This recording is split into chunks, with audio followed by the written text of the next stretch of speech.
Go. Good evening, Mr. Chairman, members of the board, Chief Administrative Officer Hernandez, and members of the public. My name is Yareli Lopez, And my name is David Castro. and I'm here to present a policy analysis on the impact of policies on poisoned candy.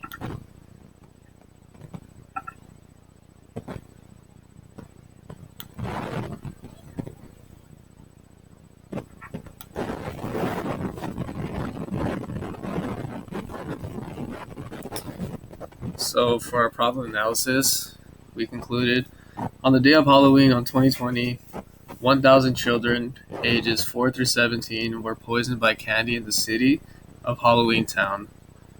Of those 1,000 children, 150 were aged 4 through 10.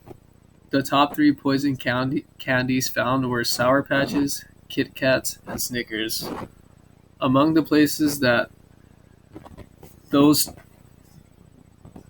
children consumed, ages 4 through 10, were in buildings, and those included one-story houses, apartment complexes, condos, and mansion-style homes.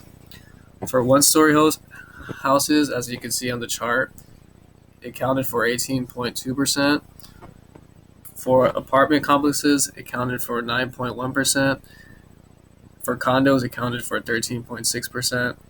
And for mansions, it accounted for 59.1%. Among those 150 poisoned children, ages 4 through 10, 80% were hospitalized and 20% had passed away.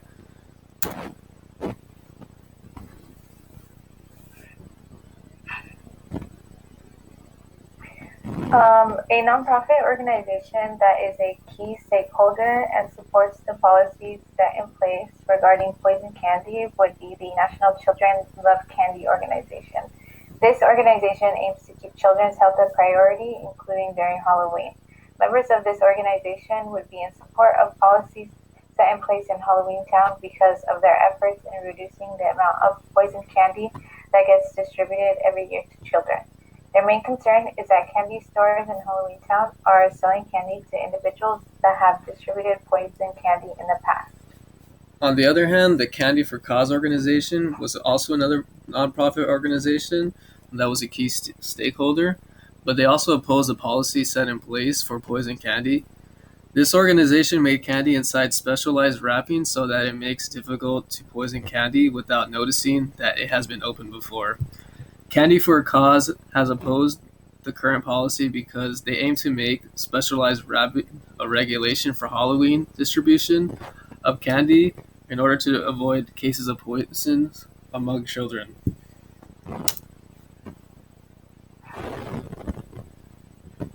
The Poison Candy Act of 2019 made it a crime to distribute candy with a substance that is capable of causing illness or death when digested.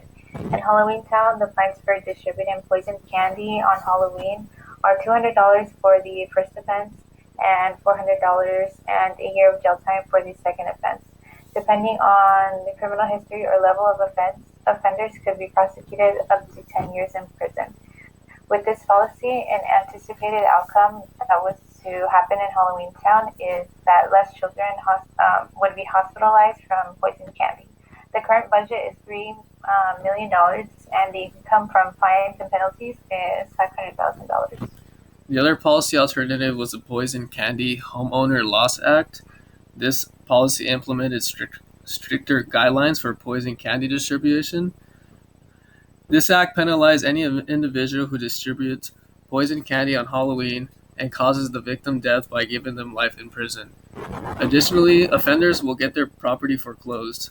With this policy, an anticipated outcome that can occur in Halloween Town are less deaths among children due to poison candy and more foreclosures.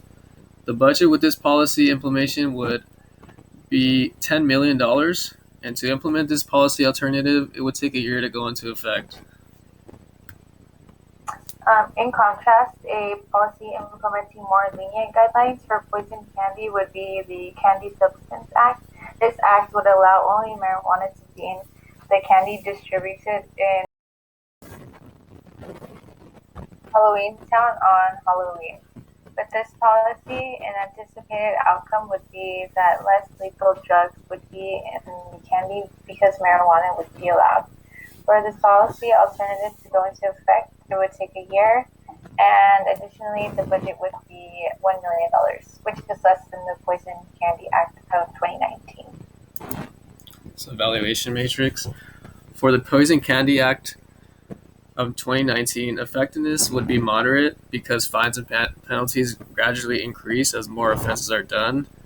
With the same act, liberty and freedom criteria would be moderate because offenders have several chances before they are penalized with a harsher sentence. And the social ability acceptability policy alternative of this act is again moderate because anticipated outcomes of this act include less hospitalizations, but not zero. With the Poison Candy Homeowner Loss Act, effectiveness is high because the penalties are so high and people are less likely to commit the act with the possibility of losing their home. With this act, liberty and freedom criteria would be low because there is a harsher punishment on the first offense. And additionally, the social acceptability of this act is high because poisoning through candy is not something that is socially accepted among the city of Halloween Town.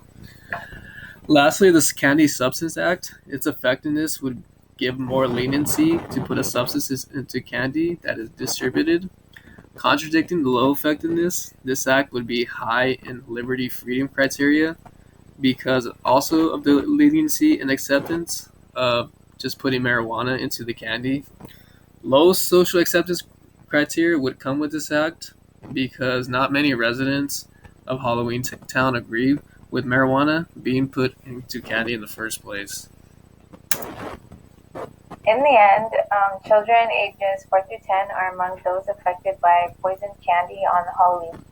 And a percentage of these children were given poisoned candy through apartments, condos, one-story houses, and mansions. These children were at risk of hospitalization and death, which is why key stakeholders were influenced by the Poisoned Candy Act of 2019. These cases of hospitalization of children ages 4 through 10 resulted in policy alternatives such as the Poisoned Candy Homeowner Act and the Candy Substance Act.